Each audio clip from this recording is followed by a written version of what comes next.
Catholic school in New England. My name is Brenda, and I was born in 1954.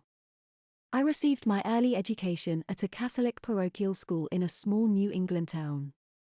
During those years I received corporal punishment at school only once. That was in the 3rd grade, but my story really begins a year earlier. In 1961 I began the 2nd grade at St. J School. Unlike the previous year, when we were immature 1st graders, my classmates and I were allowed to attend school assemblies. They were held in the gym, and we all stood 8th graders in the front, 2nd graders in the back, and everyone else in between for prayers, the national anthem, and announcements.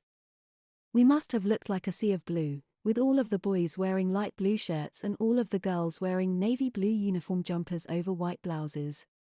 The assemblies were directed by the principal, Mother Frances, a raw-boned Irish woman in her late 30s whose hair color was revealed only by the orange eyebrows that curved beneath the white cotton of her wimple. An imposing figure in her flowing black habit, Mother Frances was also vivacious and kind. However, at the first assembly I attended in 1961, she laid down the rules: no insubordination, no laziness, no playing the fool. She warned that anyone who couldn't behave like a dignified lady or gentleman would get it hot and heavy from her. From the back of the gym I could barely see the paddle that she brandished, but I would soon get a closer look. My 2nd grade class was co-ed, with boys sitting on one side of the room and girls sitting on the other. My own seat was near the front of the room, with only one girl in front of me. We were a fairly well-behaved group, but one boy, Patrick, just couldn't stay in his seat. He was scolded, he was made to stand in the corner, and still he couldn't resist getting up to peer out the window. By the 3rd week, Mother Mary Agnes called in the principal. In a routine that would soon become familiar, Mother Frances ordered Patrick to come to the front of the room. After scolding him for his lack of self-control, she told him to get on his hands and knees with his back to the classroom. She then lectured the class on the importance of remaining in our seats, and all the while she waved her wooden paddle in the air. I could see it clearly now. It was dark brown, not quite as long as her forearm, and about 4 inches wide. Finally turning her attention to Patrick, Mother Frances administered 8 solid whacks in rapid succession, pausing only to hitch up her sleeve after the 3rd stroke. By the 4th whack Patrick was whimpering, by the 7th, he was bawling.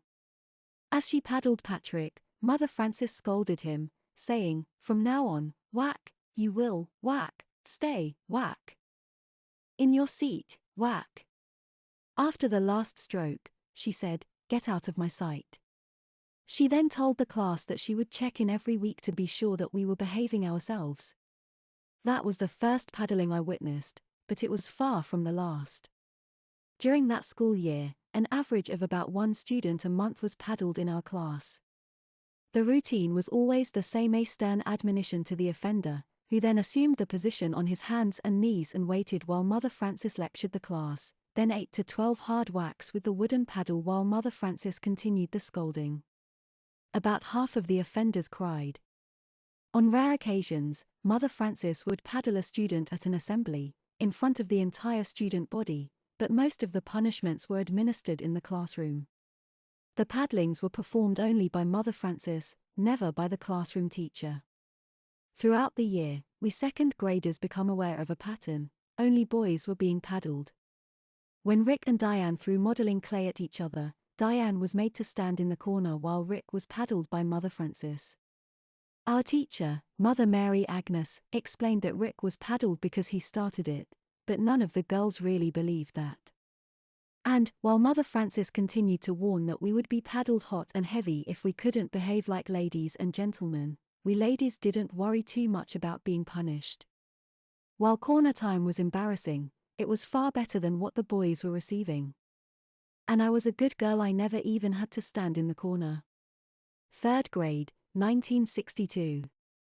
We now moved up a row in the assemblies, and we also moved up a floor for our classes. The kindergarten, 1st, and 2nd grades were on the 1st floor, while the 3rd, 4th, and 5th grades were on the 2nd floor. The top 3 grades had the 3rd floor. Something else was new this year: segregation of boys and girls. I'm not sure why the school decided to give each sex a separate classroom and teacher, but there were no boys in Mother Veronica's classroom that year.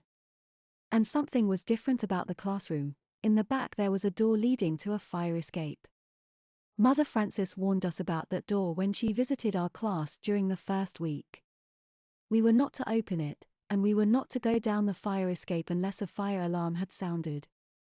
She made clear that the fire escape was dangerous, we could get hurt, and she would thrash us to within an inch of our lives if we were caught there. Apart from that warning, she seemed more mellower than she had when she addressed our co-ed class the year before. This confirmed our suspicion that her dire warnings really were intended for the boys. Corporal punishment was not much in evidence during my year in the 3rd grade. About once a month we could hear a boy being paddled in the room next to ours, and once an 8th grader was paddled at an assembly for pulling a fire alarm, but the paddle wasn't displayed when Mother Frances visited the 3rd grade girls. However, it would reappear one day in late April.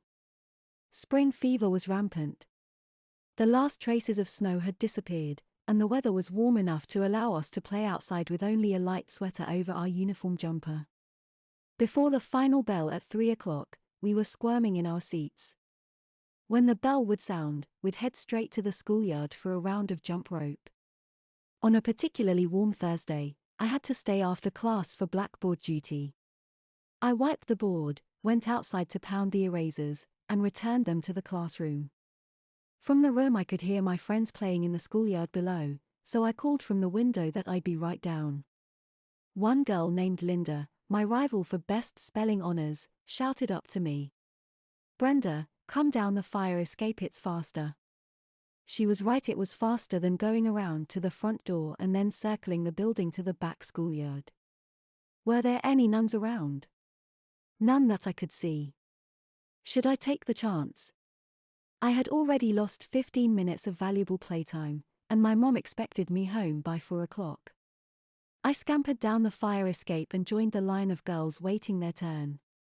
My best friend, Maureen, slipped back one place in line to join me, and she said, "Brenda, that was really dumb. Do you know how much trouble you could have gotten into?" She was right, of course. I shouldn't have let Linda talk me into disobeying Mother Frances. But at least I hadn't been caught. I vowed to myself never to do it again. That evening wasn't memorable. I assume that we had spaghetti for supper, since it's what we usually had on Thursdays, and I imagine that I did my homework and watched some television before going to bed.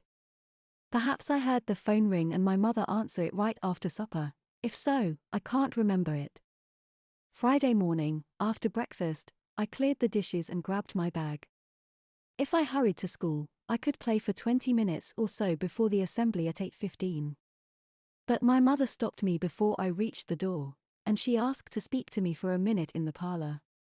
I followed her in and sat on the sofa.